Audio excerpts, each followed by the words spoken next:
आज बात करेंगे थायराइड के बारे में। थायराइड कैसे होता है, कितने प्रकार का होता है और क्यों होता है। ओम जी, नमस्ते, प्रणाम। मैं doctor Ramu Saini, Atmod Patanjali wellness centre, Pune से।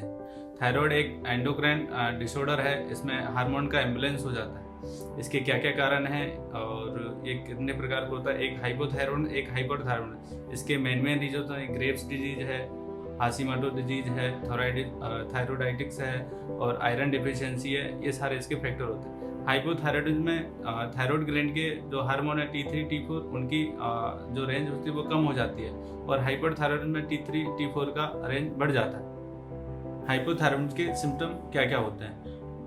ओवरवेट का होना, हेयर फॉल का होना, फीमेल में पीरियड्स के इरेगुलर होना, ये सारी चीज़ें सिम्टम उसमें पाए जाते हैं। हाइपरथायराइडिज्म में वजन पेशेंट का वेट कम होने लगता है, पेशेंट को पैल्पिटेशन होने लगती है, पेशेंट को आंखें बाहर आने जैसी लगती है और उसको थकान जैसी लगती है और ये सारी चीज़ें उसमें होने लगती है। थायराइड बेसिकली दो तरह के होते हैं, हाइपोथायराइड और हाइपरथायराइड। हाइपोथायराइड में आप क्या क्या चीज़ें खा सकते हैं? डेयरी प्रोडक्ट्स का इंटेक आपके लिए बहुत बेनिफिशियल है, बिकॉज डेयरी प्रोडक्ट के इंटेक से थायराइड स्टिमुलेटिंग हार्मोन्स को इजीली रेगुलेट किया जाता है। देन आप सीड्स और नट्स का भी यूज़ कर सकते हैं। ब्राज़िल सीड्स और ब्राज़िल नट्स जो होते हैं, एंटी इन्फ्लामेटरी प्रॉपर्टीज़ हैं उनके अंदर, जो हमारे थायराइड ग्लैंड को काफ़ी अच्छे तरीके से काम करने में हेल्प करते हैं। नेक्स्ट है सनफ्लावर सीड का इंटेक ले सकते हैं आप, योगर्ट ले सकते हैं आप, ऑरेंज जैसे फ्रूट्स की अगर बात करें तो ऑरेंज, एप्पल, ग्रेप्स, पाइनएप्पल, इस तरह के फ्रूट्स आप ले सकते हैं। नेक्स्ट, थायराइड पीपल को हमेशा ज़्यादा से ज़्यादा एक दिन में 4 मील कंपलसरी लेना ही होता है। ये तो बात हो गई कि थायराइड में हमें क्या चीज़ें लेनी चाहिए, क्या क्या हम खा सकते हैं। अब हम बात करते हैं थायराइड में कौन सी चीज़ों को हमें अवॉइड करना चाहिए। First, starchy food, starch rich food हमें अवॉइड करना चाहिए। सेकेंड है गॉइट्रोजन फूड। गॉइट्रोजन फूड वो होते हैं जिनके अंदर काफ़ी ज़्यादा गॉइटर काफ़ी हाई रिच अमाउंट में होता है। For example soybean tofu.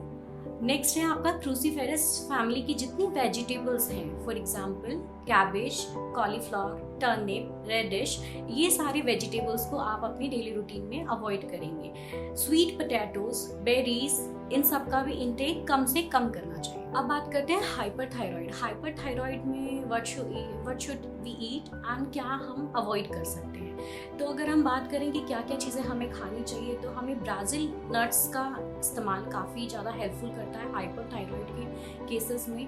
Next है green leafy vegetables, for example spinach, केले एंड मस्टर्ड ग्रीन्स। सेकेंड है आपका विटामिन ए और विटामिन के रिच फ्रूट्स आप अपनी डाइट में इंटेक कर सकते हैं। नेक्स्ट, आप good protein like lentils, legumes और नट्स। अगर आप नॉन वेजिटेरियन हैं तो चिकन और फिश भी खा सकते हैं। देन आप बेरीज का यूज़ आपको काफ़ी हेल्दी और काफ़ी फ्रूटफुल रहेगा। बेरीज में आप ब्लैक बेरीज, ब्लू बेरीज और स्ट्रॉबेरीज का इस्तेमाल कर सकते हैं। देन आप गुड फैट्स सोर्सेस में काफ़ी फ़ायदेमंद हैं, for example olive oil, coconut oil, flax seeds and chia seeds. Then cruciferous vegetable जो हमें हाइपोथायराइड में अवॉइड करना था, हाइपरथायराइड में इस तरह की जो वेजिटेबल्स हैं, कैबेज, कॉलीफ्लावर, टर्निप, ये हमें काफ़ी ज़्यादा फायदेमंद साबित होती है। हाइपरथायराइड में क्या चीज़ें हमें अवॉइड करनी चाहिए, जिसमें है gluten rich food, gluten free diet हमें लेना है। देन आयोडीन फूड्स हमें अवॉइड करना चाहिए, जैसे कि सी फूड या फिर आपका सी रिच सॉल्ट जो होता है, इनको अवॉइड करेंगे। सेकंड है प्रोसेस्ड फूड, आपका बर्गर, चीज़, पिज़्ज़ा, इन सारी चीज़ों को हमें अवॉइड करेंगे। नेक्स्ट है high sugar contain food, for example cookies, bakery items, brown sugar, white sugar, high caffeinated bakery beverages, जिसमें आपका कॉफ़ी, टी, कोल्ड ड्रिंक्स, ये सारी चीज़ें हमें हाइपरथायराइड के केस में अवॉइड करना चाहिए।